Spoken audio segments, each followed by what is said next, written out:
புது மார்க்கத்தை கொண்டு வந்து அவர் சீர்திருத்தம் பண்ணக்கூடியவர்கள் வர மாட்டார். மற்ற இயக்கங்களையும் மற்ற ஜமாத்துகளையும் தனிநபர்களையும் நீங்க சார்ந்த அமைப்பும் கடுமையா விமர்சிக்காங்க. இது வந்து எந்த குர்ஆன் ஹதீஸ் அடிப்படையில நீங்க செஞ்சுக்கிட்டு இருக்கீங்க அப்படின்றது கேள்வி. அதாவது என்ன கேட்கிறாங்கன்னா, நம்ம நளினமாகத்தான் நம்ம நடக்கணும்னு மார்க்கத்தில் இருக்கிறது. நளினமாக இருக்க வேண்டும் என்று சொல்லக்கூடிய மார்க்கத்தில் உங்க இயக்கம் இல்லாத மற்றவங்களை நீங்க கடுமையாக என்ன செய்றீங்க, விமர்சனம் பண்றீங்க. இதுக்கு எந்த குர்ஆன்ல ஆதாரம் இருக்குது, எந்த ஹதீஸ்ல ஆதாரம் இருக்குன்னு கேட்கிறாங்க. அதாவது நளினமாக இருக்க வேண்டும் என்று மார்க்கம் சொல்றது உண்மைதான். அது எல்லாமே அவருடைய சொந்த விஷயத்திற்கு தான். நளினமா இருக்க வேண்டும். நான் இஸ்லாமிய அரசாங்கம் வச்சிருக்கிறேன்னு வைங்க, நான் தான் ஜனாதிபதியா இருக்கிறேன், ஒரு இஸ்லாமிய ஆட்சியில நான் தான் தலைவரா இருக்கேன்னு வைங்களேன். ஒருத்தன் கொலை பண்ணி விட்டாண்டா நான் அவனுக்கு மரண தண்டனை தான் விதிக்கணும். மரண தண்டனை நளினமா? ஒரு ஆளுக்கு மௌத்து தண்டனை கொடுத்தா நளினம் வருமா? நபிகள் நாயகமே அதை செஞ்சிருக்கிறாங்க. மரண தண்டனை பல பேருக்கு கொடுத்திருக்கிறாங்க. அதே மாதிரி திருடிட்டான்னு சொன்னா பொம்புளை திருடி கூட நினைச்சிருக்கிறாங்க, பொம்புளையா இருந்தா கையை வெட்டுன்ட்டாங்க. திருடுனா கையத்தான் வெட்டுறது. கையை வெட்டுறது நளினமா?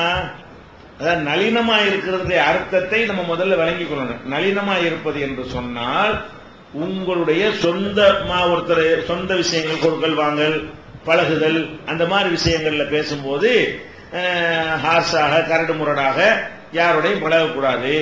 ரொம்ப அன்பா முகப்பத்தா என்ன செய்யணும், பேசிக்கொள்ள வேண்டும். இது ஒரு விஷயம். ஆனா மார்க்கம் என்று விடுமையானால் அதே ஹதீஸ்ல வருது, ரசூல் ஸல்லல்லாஹு அலைஹி வஸல்லம் அவர்கள் மென்மையாக நடந்து கொள்வார்கள். இல்லா இதன்தஹக ஹுர்மாத்துல்லாஹ், அல்லாஹ்வுடைய ஹுர்மாத்துகள் கண்ணியங்கள் சிதைக்கப்படும் போதே தவிர அப்ப கடும் கோபக்காரர்களாக ரசூல் ஸல்லல்லாஹு அலைஹி வஸல்லம் அவர்கள் இருப்பார்கள். ரசூல் ஸல்லல்லாஹு அலைஹி வஸல்லத்துக்கே ரெண்டு நிலை இருந்தது. அவர்கள் பர்சனல் விஷயத்தை எடுத்துக்கொண்டீர்களேயானால் அதை அதுக்காக வேண்டி விஷம் வச்சு கொள்றதுக்கு ஒரு பொம்பளை ட்ரை பண்ணுது, கொண்டாந்து கொடுக்குது. ஆட்டு இறைச்சியில விஷத்தை கலந்து கொன்றுமான்னு கேட்கிறாங்க. தெரிஞ்சு போன உடனே மன்னிச்சுட்டாங்க. சொந்த விஷயத்துல என்ன பண்ணிட்டாங்க, எனக்கு தானே கொடுத்தப்போ நான் இப்ப மன்னிச்சுட்டேன், கொன்றுவான் கொலை செய்யலாம். இப்ப கொலை செய்ய முயற்சி பண்ணதுக்காக மரண தண்டனை கொடுக்கலாம். அதையும் நபி ஸல்லல்லாஹு அலைஹி வஸல்லம் செஞ்சாங்க, மன்னிச்சாங்க. அதே நேரத்தில் ஒருத்தரை ஜகாத் வசூலிக்கிறதுக்கு அனுப்புறாங்க. புரிஞ்சுக்கிறதுக்காக சொல்றேன். அவர் ஜகாத்தை வசூலிச்சுட்டு வர்றாரு. என்ன செய்யறாருன்னா, ரெண்டு பகுதியா அந்த ஜகாத்து பணத்தை பிரிச்சு வைக்கிறார். ஒரு பெரிய பகுதியை வச்சு இது ஜகாத்து பணம், ஒரு சின்ன பகுதியை காட்டி இது எனக்காக தந்தாங்கிறாரு. ஒரு பெரிய பகுதியை காட்டி, உதாரணத்துக்கு ஒரு 10,000 ரூபாய் வச்சுக்கிறோம், 10,000 ரூபாயை காட்டி இது ஜகாத்து பணம், ஒரு 200 ரூபாயை காட்டி இது எனக்கு தந்தாங்கிறார். புரிஞ்சுக்கிறதுக்காக வேண்டி. ஹதீஸ்ல 10,000 200 வரல, தொகை அந்த பெருசு சின்னதுக்காக சொல்றேன். அப்ப இவரு தனிப்பட்டு தானே சொன்னாரு, ரசூல் ஸல்லல்லாஹு அலைஹி வஸல்லம் மென்மை என்ன செய்யணும், இல்லம்மா அப்படிலாம் செய்யக்கூடாதுமான்னு அவங்க சேர்த்து போட்டுருமான்னு சொல்லிருக்கலாம்ல. ரசூல் ஸல்லல்லாஹு அலைஹி வஸல்லம் என்ன பண்றாங்க தெரியுமா, இது ஒரு பொறுப்பை ஒரு ஆளுக்கு ஒப்படைச்சிருக்கிறோம். பொறுப்புல ஒரு நாணயம் மட்டும் போய் தந்தா வாங்கலாமா? முதல்ல நான் ஒரு வேலைக்கு அனுப்பி இருக்கிறேன், வேலைக்கு அனுப்புனா ஜக்காத்து தான் வசூல் பண்ணணும். அவர் கொடுத்த அன்பளிப்பை வாங்கணும்னு சொன்னா நம்ம சலுகை பண்ண வேண்டி வந்துடும். 100 ஆட்டு 50 ஆட்டுன்னு சொன்னா தான் அதுதான் கொடுப்பாங்க. எது கொடுப்பாங்க? அன்பளிப்பு. நம்ம ஒரு அரசு பணியை செய்ய போகும்போது அன்பளிப்பு கொடுக்கறாங்கன்னு சொன்னா அது எதுக்கு தான் கொடுப்பாங்க? என்ன மாதிரி நம்ம கோல்மால் பண்ணுவோம், அவங்க கணக்கு வழக்குகள்ல கொஞ்சம் சலுகை காட்டுவோம், அப்படித்தானே கொடுத்திருப்பாங்க. நீ எப்படி வாங்கலாம் அப்படின்னு சொல்லி அவருக்கு மென்மையா ரகசியமா காதுங்காது வச்ச மாதிரி அறிவுரை சொல்லிருக்கலாம்ல. அப்படி சொல்லாம இதை சொன்ன உடனே, எதை சொன்ன உடனே, இது ஜக்காத்துக்கு தந்தது, இது எனக்கு தந்ததுன்னு உடனே மக்களை எல்லாம் கூட்டுன்றாங்க. மக்கள் எல்லாரும் கூப்பிடுன்றாங்க. இவருக்கு ஒண்ணுமே சொல்லல. மக்கள் எல்லாம் கூட்டி வச்சுக்கிட்டு மெம்பர்ல ஏறுறாங்க, பயான் பண்றாங்க. எப்படி பயான் பண்றாங்க? நான் ஒரு ஆளை ஜக்காத் வசூலிக்கு அனுப்புறேன், இது மென்மையான்னு பாருங்க. ஒரு ஆள் செஞ்சாருன்னா அவர் 50 பேருக்கு மத்தியில வச்சு அம்பலப்படுத்துற மாதிரி நான் ஒருவரை ஜக்காத் வசூலிக்கு அனுப்புகிறேன். அவர் வசூலித்து விட்டு இது ஜக்காத்து, இது எனக்கு தந்தது என்று சொல்கிறார். அவருடைய தகப்பனார் வீட்டில் உட்கார்ந்து இருப்பாரே, ஆனால் அவருக்கு இது வந்திருக்குமா? அவர் ஹல்லா ஜலசபி பைத்தி அபிஹி அவ் பைத்து உம்மிஹி, அவருடைய அம்மா வீட்டில் இருந்திருப்பாரு, ஆனால் இது வந்திருக்குமா? நான் அனுப்புன ஒரு வேலைக்கு போய் தானே அவருக்கு அங்க கொடுத்திருக்கிறாங்க. அது அப்படி அவருக்குரியதை எடுத்துக்கொள்வார். அவர் கொடுத்தவங்கள மாமா மச்சானா, அவர் சொந்தக்காரங்களா, அவர் தெரிஞ்சு அவர் மேல அன்பு வச்சு அதை கொடுத்தாங்களா? நான் ஒரு டியூட்டிக்கு அனுப்பி இருக்கும்போது கொடுத்தது இவர் எப்படி வாங்கலாம்? இவர் வாங்கினது இவர் தப்புன்னு சொல்லி இவர்கிட்ட மட்டும் சொல்லிட்டு போயிருக்கலாம்ல. அப்படிதான் எதிர்பார்க்கறீங்க. இதுல என்னத்தை ரசூல் ஸல்லல்லாஹு அலைஹி வஸல்லம் பாக்குறாங்க? இந்த மாதிரி நோய் யாருக்கும் நாளைக்கு வரக்கூடாது. இவர் மட்டும் நமக்கு நோக்கம் அல்ல. இவர் செஞ்ச மாதிரி இன்னொருவர் செய்யக்கூடாது என்றால் மேடையில போட்டு தான் சொல்ல வேண்டும். அப்ப சுனாமி என்று வசூல் பண்ணுகிறார்கள், மக்கள் எவ்வளவு பாதிக்கப்பட்டார்கள். அவன் தன்னுடைய பொண்டாட்டி பிள்ளைக்கு அனுப்பாம வெளிநாட்டில இருந்து சுனாமிக்கு அனுப்புறான். இந்த சுனாமியுடைய அந்த கொடூரத்தை பார்த்துவிட்டு அவன் பொண்டாட்டி பிள்ளைக்கு கூட அனுப்புறதை விட்டு ஒரு மாசம் சம்பளத்தை என்ன செய்யறான்? நன்கொடையா கொடுக்கறான். அந்த பணத்தை வாங்கி ஏழை மக்களுக்கு பாதிக்கப்பட்டவங்க விநியோகிக்கல அப்படின்னு எங்களுக்கு தெரிய வந்தால் மேடை போட்டு தான் சொல்லணும். நாளைக்கு ஒருத்தன் அப்படி செய்யறதுக்கு யோசிக்கணும். செஞ்சவன் திருப்பி கொடுக்கணும், அந்த மக்களுக்கு விநியோகம் பண்ணணும். ஃபித்ரான்னு சொல்லி நம்ம நோன்புக்கு பரிகாரம் ஆகிறதுக்காக இஸ்லாம் ஒரு கடமை நமக்கு ஆக்கி இருக்கிறது. அந்த ஃபித்ராவை ஏழைகளுக்கு போய் கொடுத்தா தான் நம்ம நோன்புடைய அதுல உள்ள குறைபாடுகளுக்கு அது பரிகாரம் ஆகும். உங்கள்ட்ட ஃபித்ரான்னு வசூல் பண்ணிக்கிட்டு நான் வீடு கட்டிக்கிட்டேன்னா என்னை மேடையை போட்டு தான் நீங்க சொல்லணும். இது பர்சனல் விஷயமா இது? அப்ப எத்தனை பேருடைய இபாதத்து சம்பந்தப்பட்ட ஒரு விஷயம். இந்த மாதிரியான விஷயங்கள் வறுமையானால் நபி ஸல்லல்லாஹு அலைஹி வஸல்லம் அவர்கள் மென்மையாக இருக்கவே இல்லை. சட்டத்தை கையாளும் பொழுது மென்மையாக இருக்கவில்லை. சமூகத்தினுடைய ஒட்டுமொத்த சமூக நலன் என்று வரும் பொழுதும் தனிநபர் எப்படி தனிநபர் வந்து என்கிட்ட 1000 ரூபாய் வாங்கிட்டு ஏமாத்திட்டாருன்னு என்னைக்கா பேசியிருக்கிறோமா? தனிநபர் எனக்கு 1 லட்ச ரூபாய் கடன் தரணும் இன்னும் தராமல் இருக்கிறாருன்னு நாங்க யாராவது பேசியிருக்கிறோமா? அப்படி தராமல் இருந்தா மன்னிச்சுட்டு போயிருவோம். அது கேளுங்க. அதே மேடையில் தனியா போய் வீட்டுல போய் கேளுங்கன்னு சொல்லுங்க. இது ஃபித்னாவும் சுனாமியும் பர்சனல் வாழ்க்கையை வந்து அவங்க வெளிப்படையாக தெரிகிற மாதிரி தீமைகள் செய்வது, அதை பார்த்துக்கிட்டு சும்மா இருந்தோம்னா எல்லாரும் செய்ய ஆரம்பிப்பாங்களா இல்லையா? சுனாமி பேர்ல அடிக்கலாம்ல இருக்கு, நல்லா இருக்கு, மழை வரட்டும் பார்ப்போம், புயல் வரட்டும் பார்ப்போம் அவன் ஆரம்பிச்சிருவான்ல. அப்ப இது மாதிரி போட்டோம்னா ஆகடே ஒழுங்கா இருக்கணும் புண்ணி எடுத்துக்குவாங்க, மேடை போட்டு பேசுவாங்க. அந்த பயமாச்சும் திருத்துமா இல்லையா? அப்படி பேசுவதனால் நாங்கள் ஒழுங்கா இருக்கணுமா இல்லையா? அப்படி பேச போய் தான் செய்யறோம். அவங்க மாத்துக்காரன் கரெக்டா இருக்கான், நம்ம அடுத்தவனை பேசுறோமே நம்ம கரெக்டா இருக்கணுமே. அடுத்தவனை பேசுறவன் எல்லாம் தன்னளவில் கரெக்டா இருப்பான், தெரிஞ்சுக்கிறங்க. அடுத்தவனை பேசாதவன் தானே கரெக்டா இருக்க மாட்டான், அவனுக்கு தான் பேச முடியாது. அடுத்தவனை பேச என்ன செய்வான்? நம்ம பேசிட்டோம்ல. அப்ப வந்து பெரம்பூருக்கு பெரியமேடு கிளையில உள்ளவர் மேடை போட்டு பேசிவிட்டாரு. நாளைக்கு பெரியமேடு கிளையில 10 ரூபாய் எடுக்க முடியுமா அவருக்கு? வருமாண்ட வராது, நினைச்சா கூட வர. நம்ம இந்த மாதிரி கேள்வி கேட்டிருக்கிறோம், நம்மள நாளைக்கு கேட்பாங்க, எங்களையும் காப்பாத்துகிறது. இந்த மாதிரியான விமர்சனங்கள் மற்றவங்களையும் காப்பாத்துகிறது, எங்க மக்களையும் காப்பாத்துதா இல்லையா? அப்ப ரசூல் ஸல்லல்லாஹு அலைஹி வஸல்லம் அவர்கள் வந்து மக்களை பாதிக்கிற விஷயம் வரும் பொழுது அது வந்து மெம்பர்லேயர் தான் சொன்னாங்க, மக்களுக்கு தான் சொன்னாங்களே தவிர காதுங்க அல்லாஹ் அப்படி செய்வான். மறுமை நாள்ல விசாரிக்கும் பொழுது 3 பேரும் எல்லாம் இருப்பாங்களா, தனியா கூப்பிட்டு காதும் வச்ச மாதிரி கேட்பானா, ஏன்டா இப்படிலாம் செஞ்சியடா, நான் மறைச்சனடா உன்னைய. அது அல்லாஹ் செய்வான். நம்ம மனிதர்கள் நமக்கு ஒரு பொறுப்பை அல்லாஹ் கொடுத்திருந்தானுங்கன்னா அந்த பொறுப்பை நிறைவேற்றணுமா இல்லையா? அது இது மாதிரி ஒருத்தருக்கு ஒருத்தர் வந்து பொது வாழ்க்கையில் செய்யற தவறு நல்லா வழங்கிக்கணும். தனிப்பட்ட முறையில் செய்யற தவறு அவனுக்கு அல்லாஹ்வுக்கு உரிய விஷயங்கள் துருவி எடுக்க வேண்டியதில்லை. அதுவும் பொதுமக்கள் எல்லாம் பார்த்து ஒரு பெரிய கம்ப்ளைண்ட் ஆனா அது பொது வாழ்க்கை ஆயிரும். அப்படி இல்லாம பொது வாழ்க்கையில் வறுமையானால் அதை நம்ம சுட்டி காட்டினா தான் பொது வாழ்க்கையில் என்ன செய்வான், சரியாக இருப்பான். இல்லாட்டி எல்லாத்தையும் இந்த தீமை பரவி போயிடும், புற்றுநோய் மாதிரி கேன்சர் மாதிரி போயிடும். அது மாதிரி உள்ளது வச்சுக்கணும். அதே மாதிரி வந்து நளினத்தை நீங்க விளைவிக்கணும். என்ன நளினம்னா என்ன? உதாரணமா இஸ்லாத்துல வந்து மார்க்க போதனையில ஏதாவது நளினமா அல்லாஹ் சொல்றானா?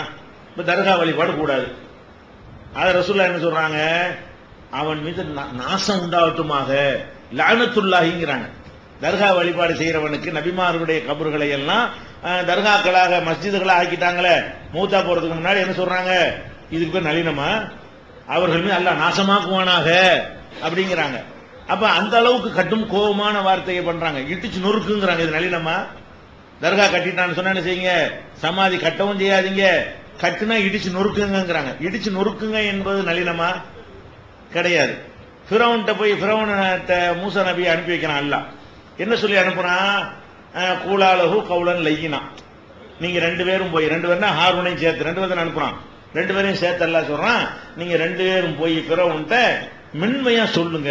அல்லாஹ் சொல்றான் கூலாலஹு கௌலன் லையினா, மென்மையா போய் 2 பேரும் பேசுங்க, கரடு முரடா பேசுறாதீங்க. கேட்டுக்கிட்டு மூசா நபி வர்றாங்க. வந்து ஃபிரௌன்ட்ட வந்து லக்கது அலுன்னுக்க யா ஃபிரௌன் மஸ்பூரா, ஃபிரௌனே நீ நாசமா போகிறாய் என்று நான் நினைக்கிறேன். இதான் நளினமா அல்லாஹ் என்ன சொல்லி அனுப்புறான், நளினமா பேசுங்கிறான்.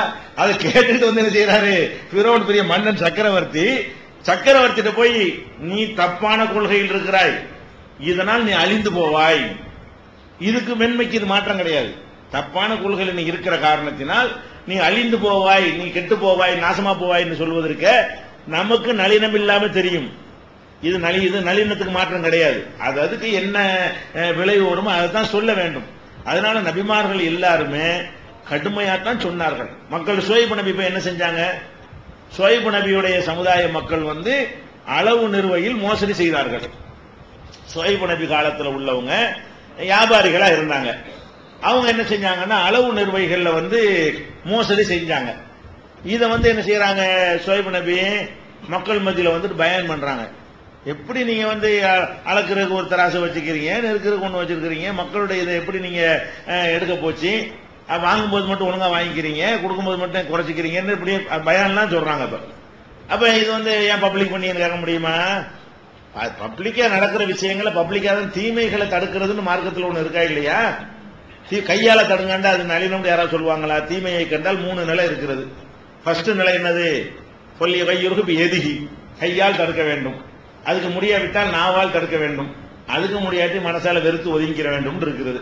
கையால போய் தடுத்தா அது நளினம் வருமா? ஒருத்தன் குடிக்கிறான், புடிச்சு புடுங்க முடிஞ்சா புடுங்கணும். இது நளினம் யாராவது சொல்லுவாங்களா?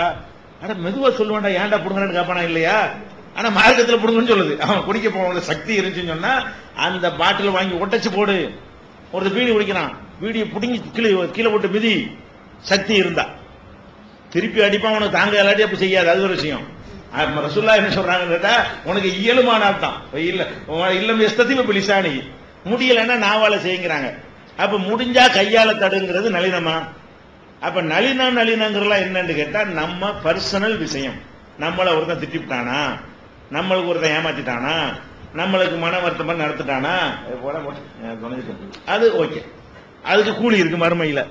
தீமையை கண்டா கடுமையா ரத்தம் கொதிக்கிற அளவுக்குனா ரசூலுல்லாஹ் நின்று இருக்கிறாங்களே, கண்கள் சிவந்து விடும், மயிர்கால்கள் சிலிர்த்து விடும்.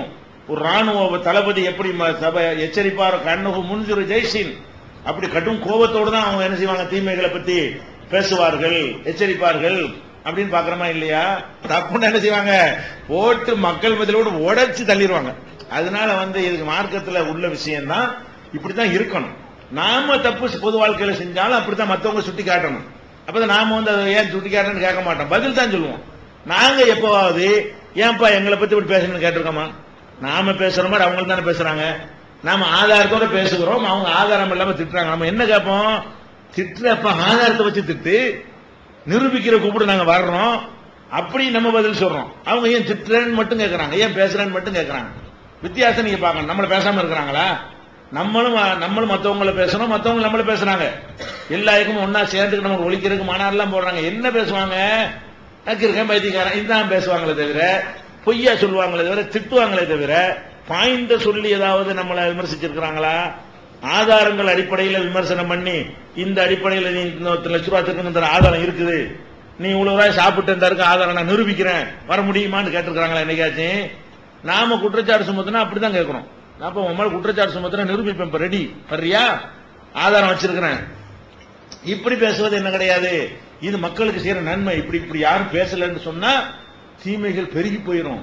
ஊழலும் லஞ்சமும் அதுவும் என்ன பயங்கரமா போய்விடும். அதனால வந்து வெளிப்படையாகத்தான் நம்ம என்ன செய்யணும். இன்னும் சொல்ல போனா எல்லாருமே இதை செய்யறாங்க. மார்க்க விஷயத்துல இல்லாம அரசியல் வரும்பொழுது இவங்க ஒரு கட்சியில கூட்டணி வச்சுட்டாங்கன்னா மத்த கட்சிக்காரன பின்னி எடுக்கிறாங்கல்ல. இவங்க திமுகவுல கூட்டணி வச்சு அண்ணா திமுக திட்டுறாங்க, அண்ணா திமுகவுல கூட்டணி வச்சு அவனை திட்டுறாங்க, காங்கிரஸ்காரனை போட்டு திட்டுறாங்க, மத்திய பிரதமரை கொடுத்து திட்டுறாங்க. இதெல்லாம் வந்து பகிரங்கமா போட்டு திட்டலாமான்னு எல்லாம் அவங்களும் தானே செய்யறாங்க. நாம மார்க்கத்துக்கு செய்யறோம், அவங்க அரசியலுக்கு செய்யத்தானே செய்யறாங்க. அப்படி பேரு எல்லாருமே தானே செஞ்சிட்டு இருக்கிறாங்க. மென்மையா பேசுற மாதிரி தெரியலையே, மேடை போட்டு தானே பேசுறாங்க. அரசியல்னால மேடை தானே. அதெல்லாம் செய்யக்கூடியவர்கள் இதை கேட்கறாங்க. அது ஆச்சரியமா இருக்குது.